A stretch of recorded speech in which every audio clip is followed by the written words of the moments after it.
जी महाराज की। जो भगवान के परम भक्त हैं, भागवत इसीलिए तो सर्वश्रेष्ठ है महाराज कि भगवान की कथा बाद में आई है, भगवान के भक्तों की कथा पहले आई है। इसीलिए तो ये कथा जल्दी किसी के समझ में नहीं आती। अष्टम स्कंद तक तो महाराज केवल भगवान के भक्त ही गुजरते हैं कथा से। हाँ, अहम भक्त पराधीन स्वतंत्र एव द्विज। ध्रुव जी महाराज 5 वर्ष के बच्चों में गए क्रीड़ा करने। ऋषि कुमार खेल रहे थे। ऋषि कुमारों ने बोल पड़े, हे क्या नाम है तुम्हारा, कहां रहते हो? ध्रुव जी महाराज बोल पड़े, मेरा नाम ध्रुव है। अच्छा, तुम्हारी मैया का क्या नाम है? मेरी मैया का नाम सुनीति है। अच्छा, कहां रहते हो? बगल के ऋषि आश्रम में रहता हूं। अच्छा, और तुम्हारे पिता का क्या नाम है? अब जब पिता का परिचय जब पूछा ऋषि कुमारों ने, तो अब तो स्तब्ध रह गए कि मैया ने तो पिता का परिचय कराया ही नहीं। आज रोते बिलखते आकर के मैया के अंकों से लिपट गए। बोल पड़े कि मैया, आपने हमारे पिता का परिचय क्यों नहीं कराया? यह तो कथा वैसे ही जुड़ रही है जैसे मैया वैदेही ने कुश और लौ को जब जन्म दिया, तो कुश लौ से भी ऋषि कुमारों ने परिचय पूछा। आप सबका वाल्मीकि रामायण में वर्णन है। तो कुश लौ ने अपना नाम कुश लौ बताया, मैया का नाम सीता बताया, और पिता का जब नाम आया तो पिता का नाम मैया ने बताया नहीं था, परिचय नहीं कराया। तो मैया वैदेही से पूछ रहे थे कि मैया, आपने पिताजी का परिचय क्यों नहीं कराया?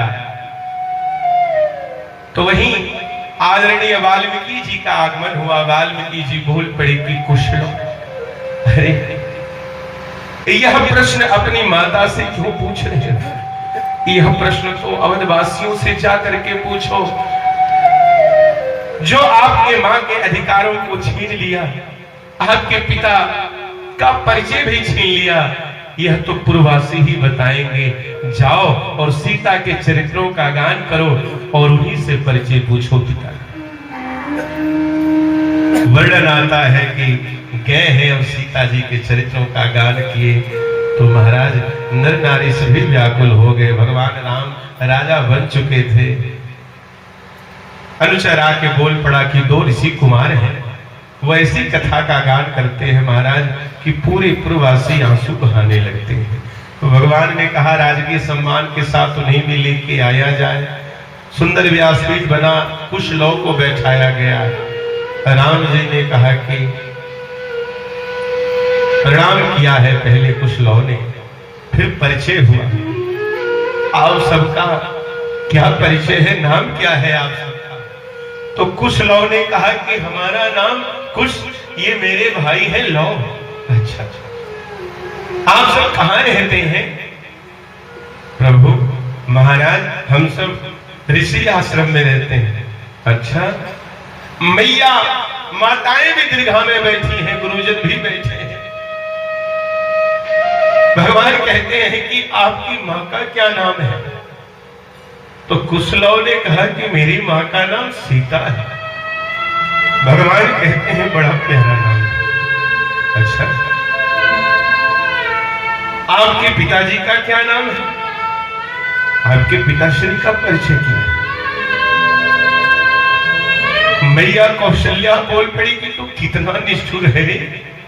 अरे अपने कलेजे की टुकड़े से तू परिचय पूछ रहा है।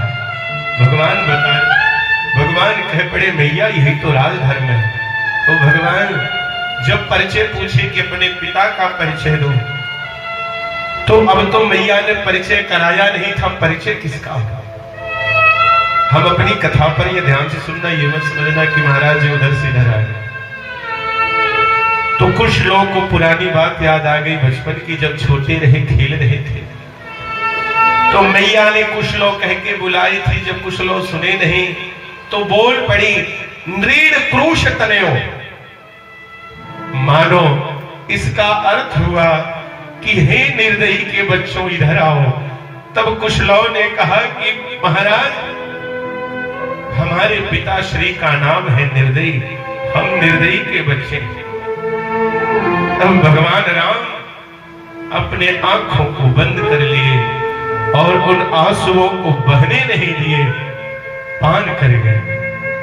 तब कहते हैं कि सही कहा आप समझो, आपके पिता का नाम निर्दयी है। आज यही परिस्थिति ध्रुव जी की बन गई और पिता का परिचय तो मां ही करावे महाराज। मां जिधर संकेत कर देती है तो बेटा उधर ही पिताश्री कहना शुरू कर देता है। बोल पड़ी कि बेटा मैं तेरी ऐसी अभागिन मां कि तेरे पिता का परिचय कराना मैं भूल गई। इस राज्य के जो राजा है ना वही तेरे पिता है। ध्रुव जी महाराज को प्रसन्नता का ठिकाना न रहा। भागे भागे पहुंचे पिता की गोद में बैठने के लिए। तो सुरुचि से एक पुत्र हुए थे उत्तम। राजा उत्तानपाद उत्तम को लेके गोद में दुलार पुचकार कर रहे थे। परम आदरणीय शुकदेव जी कह रहे हैं कि राजन परीक्षित नेत्र बंद करके इस प्रसंग को ध्यान से सुनो। एकदा सुरुचि पुत्र काम्यरोप्य लाल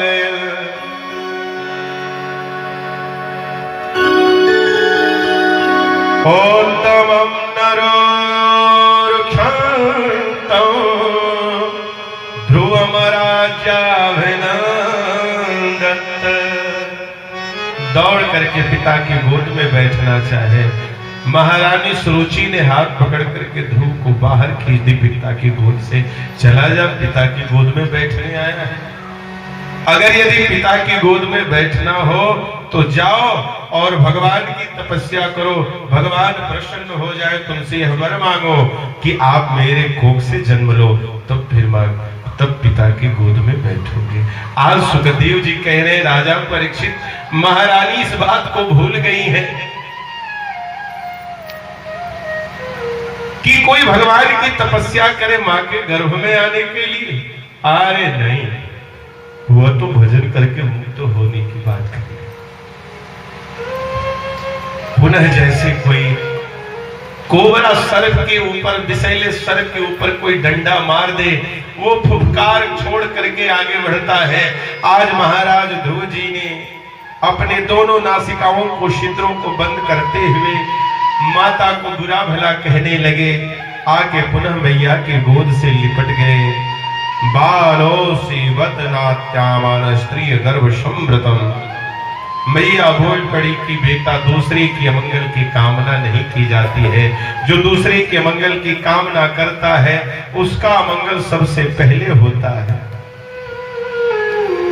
बोल पड़ी कि जा, मैं तुझे आशीर्वचन देती हूं कि जा तू भगवान की तपस्या कर और फिर भगवान प्रसन्न हो जाए तो फिर भगवान की गोद में बैठ बेटा, भगवान की गोद में बैठ। ध्रुव जी महाराज मां के चरणों की धूली माथे से लगा के मधुबनों के जंगल में चल पड़े। बाबा तुलसीदास जी लिखते हैं मानस में,